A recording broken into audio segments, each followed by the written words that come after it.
A lift pass, but he lifts inside it goes.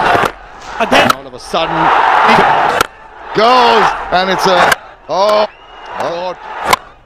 full toss. even better. Wow, আবারও সেই অচেনা সেই সাব্বির রহমান এক ম্যাচের মধ্যে মারিছেন 9টি ছক্কা, যেখানে 86 রান নিয়েছেন সাব্বির রহমান।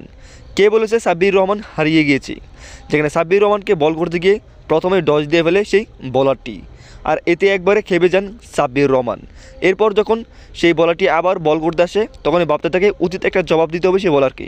ঠিক তখনই আবার সাব্বির রহমান সরে যান, আর এতে ডস খেয়ে যায় উল্টো সেই বলারটি, এবং তিনি বোঝাতে থাকেন আমি এই জন্য থামছি গ্লাভসের জন্য, গ্লাভস ঠিক করতে হবে। কতটা বুদ্ধিমান হলে এরকম করতে পারেন সাব্বির রহমান। আর এর পরবর্তী বলের মধ্যে অসাধারণ একটি ছক্কা মেরে বসেন সাব্বির রহমান, একবারে ডাইরেক্ট উচিত জবাব দেন সেই বোলারকে। প্রিয় দর্শক, এর পরবর্তীতে এক এক করে প্রায় 9টি ছক্কা মারেন এই বাংলাদেশি ব্যাটসম্যান মানে সাব্বির রহমান। তিনি আগের রেকর্ড তিনি ভাঙতে পারেননি, কিন্তু আগের রেকর্ডের মধ্যে তার প্রায় 11টি ছক্কা ছিল এবং 221 রান।